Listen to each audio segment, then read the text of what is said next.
Hello, everyone. Welcome to Elevating Your Life. Oh, here we go again. Just another fun show. We just keep them coming. I am so thrilled and excited to share with you today Patrick Starks. He is a short story fictional writer and has been doing so for 5 years now. He's also an illustrator and has been doing that for 9 years. And he is going to discuss, you know, how writing and reading elevates our lives and his story, how he got into what he's doing. It's just fun and fascinating. And I have to say, I'm really thrilled, Patrick, that you grew up in the Tacoma, Washington area, which is where I'm sitting right now in Tacoma. I just love that. So, first off, Patrick, welcome to the show. Absolutely. Thank you so much. I'm honored to be here. I am just tickled, just tickled.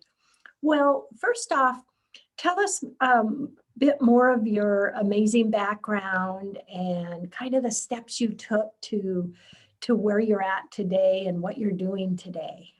Oh man, it's a lot of steps actually, a lot of road turns. I know for well, to make a long story short, most of my family is in the medical field, and so when I initially graduated from high school, I was on this verge of going into the medical field, and I was taking chemistry classes and whatnot, and I was like, "Ah, this just isn't for me."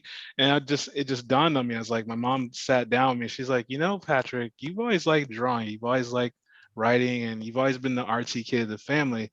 And so from then on, I kind of made a new turn and I said, you know what, I need to change my direction. So I started, I had a few fails on the way. I first was going to Seattle Central Community College. I applied for the graphic design department and I gave them showed them my portfolio, and unfortunately I had gotten turned down. So I was a little disappointed at that point, but I kept going. And so once I graduated and got my associate's degree from Seattle Central Community College, um, I I went to the Art Institute of Seattle and applied there, and I got accepted. And so I went into a program which was called Media Arts and Animation, and so I was just absolutely fascinated by that because I was then taking my illustrations and making them come to life. So I was seeing all these like effects where they're moving like they do in the movies and the cartoons and whatnot. And as I was doing that, I got captivated really into the stories. And I was like, you know what? These stories are so impactful. Like, they make me feel so good and they impact my life. There's so many lessons that can be taken from them into your life.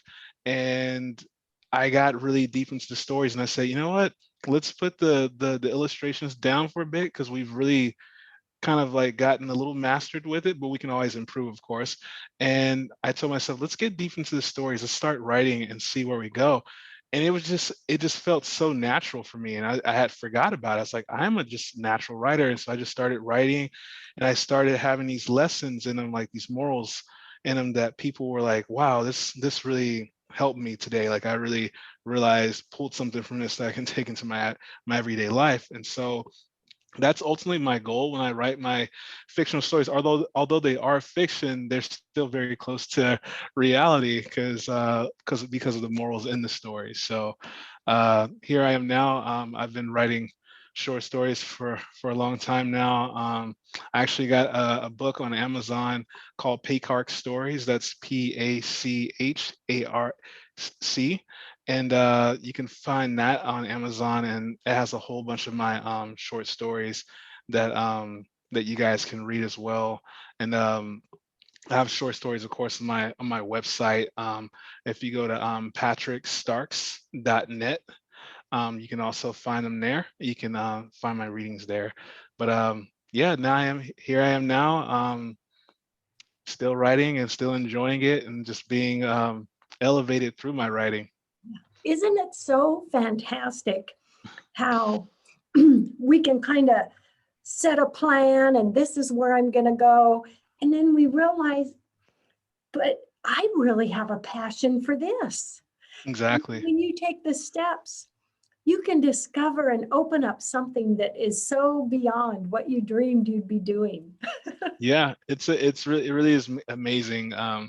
When you look at it like that. It just goes to show, sometimes we all have our own path. It's really about just having that courage to walk it and accept the failures, but know that just because you have those failures doesn't mean you're not, qualified for it, or you're not the person for it. It just means that, maybe you got to take a different road. Maybe that road just isn't for you. And I think me having that failure at Seattle Central, with the graphic design department, it felt like a failure, but really, in a sense, it wasn't a failure. It was just it was just like the universe saying, "Hey, this path isn't for you. You need to go this way, and this is gonna." And so it's ironic, right? Because when I went to the Art Institute, that was when my mindset of writing kind of geared in. But had I went to the graphic design way, I might not even geared into writing. I would have been still trying to pursue in the graphic design. So every path is meant for a reason. So Yes, yes. That is such a powerful message, Patrick. it is. Because we are all so unique and we all can realize different passions and different paths that we can take. And I just can only imagine how fun it must be to, you know, create your artwork and then create what you've written and put that together. Oh, it must just be like fireworks going off. Wow. It really Feel is. good. Yeah, I mean, it really is. And I tell, and I honestly, I tell people who are also other writers this. I say, hey, you don't have to be the best drawer in the world, but it does make such an impact when you're writing stories, especially fictional stories, and you're writing them out, and you draw your you draw your characters. Like, what do you expect them to look like? What kind of clothes they would be wearing? And even like, I've even started doing like, in my short stories, if I have like a big, if it's more than just being in one area, I'll draw like an entire map. So I'll just have like a map, and I'll have this town's here, this town's there. This is the distance that it takes to get to this town. This town you can't get here because they have to loop around because the bridge is broken. So I have like all these little things I draw out. And so it helps you like really like get a vision of how the story looks, and it just brings you so much more into the story. I think as a writer, it's hard to dive deep into the story when you can't see it visually. And I just think that's so important as a writer to really draw it out and see it visually. And like, again, you don't have to be a pro at drawing. It's just a template for you to see it visually and feel comfortable writing out each chapter, knowing where you're headed. It's a roadmap essentially. Yes. So And I had not really thought a lot about this, but you're making me realize I bet there is a huge difference in writing fiction to nonfiction. mhm. Because nonfiction, you're construed to kind of what the facts are and what's already been written and drawn. But with fiction, it's just like an open door. Yeah, it's a blank page. It really Yes. is. It's just you have to draw it out yourself. And like again, I love what you said about nonfiction already having its like map. It's like there's not much adjustment you can do. Yeah. It's all facts. But when you do fiction, it's a blank page. You draw it however you want to draw it. So Okay, well, give us an example of one or two of your stories where the idea came from. How does that work for you? Does you just think of something and then you start playing with it and a lot of my I'm what you call a brain wanderer. Like a lot of my thoughts just kind of come to mind. I really don't know how I come up with them. I know a book that I'm working on for that I've been working on for a long time, since 2017, which is called Child of Seasons, and it's about the world. It's about the world being um, kind of contaminated by human beings. Like nature is falling apart, the air is becoming more polluted, and so Mother Nature comes out, and she basically kind of like wipes everything away, and she kind of like leaves nothing but the children there to rebirth everything back. And so a lot of that, like a lot of my inspiration comes from mythologies too, because I'm so fascinated with Greek mythology, even Norse mythology. And so even like with that story, a lot of my ideas came from just Greek mythology. And the funny thing about the story is I like to tweak the stories a little bit. I don't like to like completely and I always encourage other writers to do this. Like I don't like to completely copy from the mythologies. So I think every story can be there can be something added new. And so with the main character, the main villain in the story, her name is Maiden. And so she's not actually Mother Nature. She's the daughter of Mother Nature. But in Greek mythology, there's no Mhm. there's no daughter of Mother Nature. But now I'm bringing that alive now. And so people are like, oh wow, this guy added something new to Greek mythology. And again, I got that idea from this video game called God of War, and they pulled out something from the Norse mythology, and they started making tweaks to Zeus and those guys and how their stories are portrayed, and they started adding new characters. And I was thinking to myself, you know what? Why not? Because it's like the stories are unfinished. It's like who's to say that these characters didn't have children of their own, or these things going on. So Yeah. um, a lot of that's where my inspiration comes from. Ah, and just to be able to be so creative and, come up with your ideas and put it together, that I can see how you've said how we elevate our lives with writing and reading, because that would elevate you. And Hmm. I would think it would be exciting to, okay, what am I going to do next? Yeah. Yeah, it's so beautiful to me because it again, you can take into your actual life. Like, so that's how I look at life. Life is essentially a blank map, a blank page in a sense. Everything doesn't have to be a fact. You can always change it. You can always erase something and change it to something that's going to elevate you more and make you feel better and make the people around you feel better. And I think it's great when stories can bring that to you. You realize, like, wait, all these pieces move in a story. Can I do this in my actual life? And then the answer is absolutely. You can always change whatever profession you want. You can always change whatever job you want. It's never too late. And that's a beautiful thing about the stories, is that it's just never too late. You see it in the characters. They always change paths. They always go this way. Something happens and it motivates them to go this way. And you see it all the time. So I think it's great. Oh, I love that. I love that. And that's so true. How compatible the writing and the creating is to our life in general, because we Yeah. do, we do write it and create it. And Hmm. isn't it fantastic that every day is a new page? Oh my It gosh. is absolutely. It's a new page, it's a new chapter, and it just keeps going. Oh my gosh. Oh my gosh. What would you say to someone who's listening and just saying to themselves, oh my gosh, I've always wanted to write a book, but just haven't taken that first step, or a little nervous about it. I want to take that first step and do it. What advice would you give to them?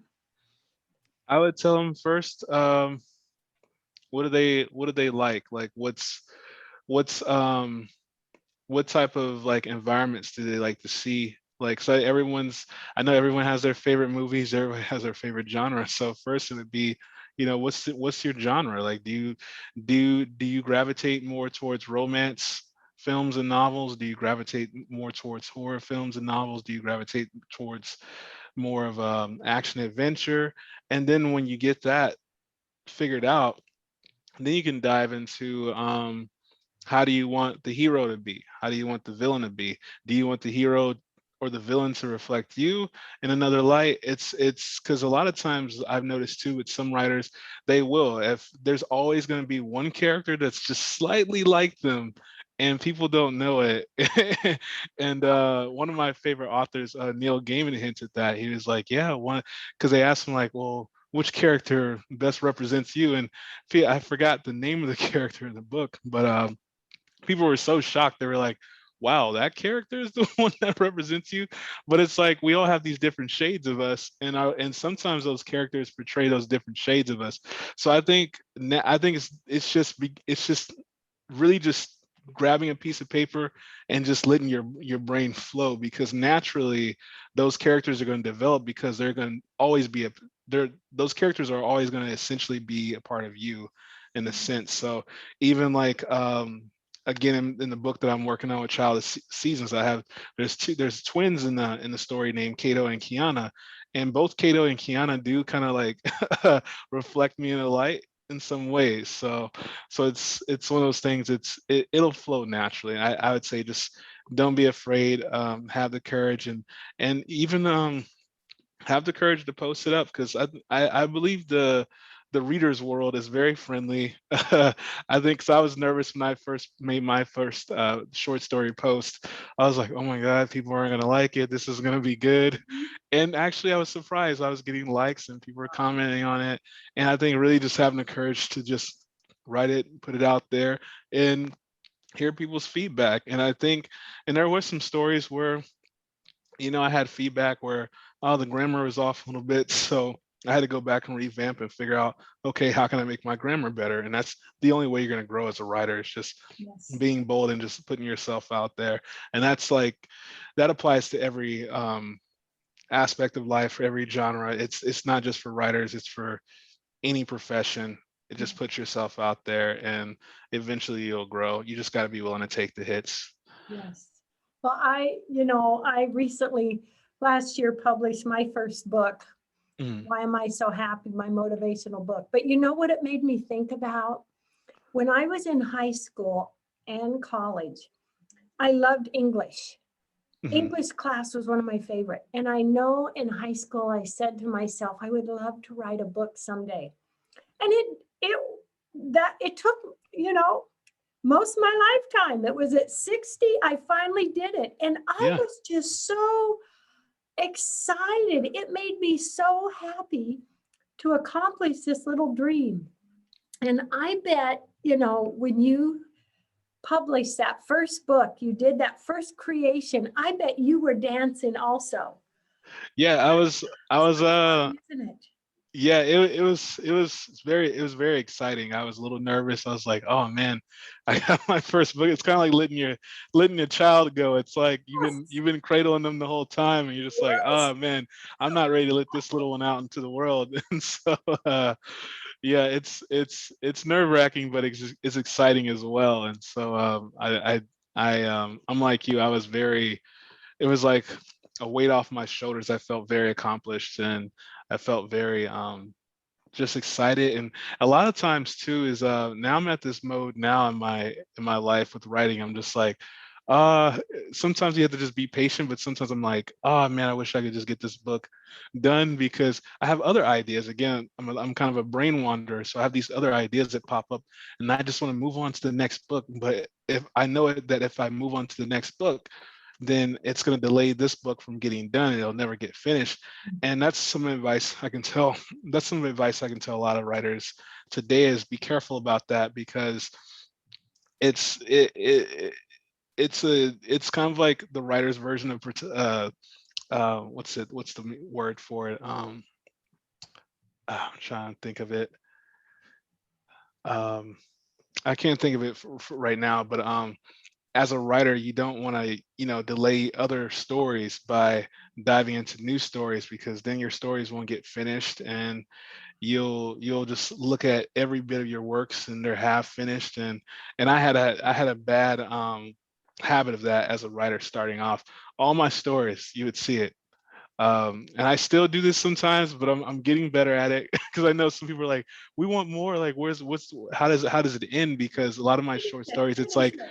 yeah, it's like to be continued, and it's like I'm having a bad habit of not finishing my stories all the way through. Like I cut it in half and never go back to it. And people are like, "Oh, I got so caught up in that story. Where's the rest of where's part two? Where's part three?" So my biggest advice to writers is just, yeah, just push through it, finish the book, finish the story.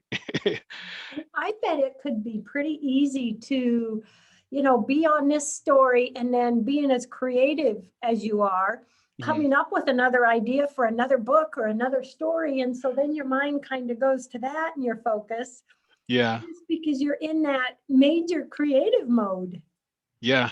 And that's it's a blessing, but it's also kind of a curse because it's kind of like you have this creativity to create any story, but then you also are so creative that you can't sit down and focus on one thing and just finish it. So I had a hard time with that in the beginning, but I've gotten a lot better at it. So Yep. You just, oh, you're working with your tools and just getting better every day. Oh my mhm. gosh. Well, meeting you has just made me realize how fun fiction must be. And you were talking about characters, and a character could be us. Yeah. And it's like, okay, this character could be how I kind of see myself now. This character could be where what I want to move to be. I Hmm. mean, oh my gosh, Patrick, how fun. Yeah, And that would you yeah. say that also, the fun and the elevating that it creates for us in writing, really, even if you're just a reader, you can have fun and become so elevated just in reading what others have created, because of Hmm. where that can take your mind as a reader. Hmm. Yeah, absolutely. And I tell readers this all the time. I say, a lot of readers have this idea that they can't write, but it's actually a psych out. There a lot of readers are probably the best writers because they see the format of how the words and sentences are structured. So, and that's the only way to really know how to write stories like that is when you're reading those books and you're seeing how these sentences are structured and how the the format goes from beginning to the end. And so again, a lot of it's just like building the courage to actually start writing. And I know a lot of readers out there do want to begin to write. They just don't feel like they're qualified for whatever reason. But I'm here to tell you guys, you're very qualified to write. If you're a reader, you have all the necessary tools in your head to write. You just gotta be willing to pull them out and put them on the paper. So And my gosh, isn't it fantastic that, anyone that when they write something, it's their unique story. And that mhm, is just really exciting. We don't have to, would you say we don't have to compare ourselves to other writers and other stories? Just be mhm. unique in what comes through us. I think that happens a lot too. I think a lot of writers compare each other to one another, and I think too, as a writer, we sometimes tend to mimic the writers that we idolize. Because I noticed a lot of times when I was reading like Neil Gaiman books, he's English, so he's from England, and so a lot of my like the way my speech was in the story sounded very England, but I'm not I'm not from England, so I had to like be careful and be like, wait, pull back. You need to have your voice go through your stories, not his. That's how he would say it. How would Patrick say it? And so you have to pull back. It's good to idolize and learn from those authors because they do have things in their stories that again can elevate you as a writer in your life.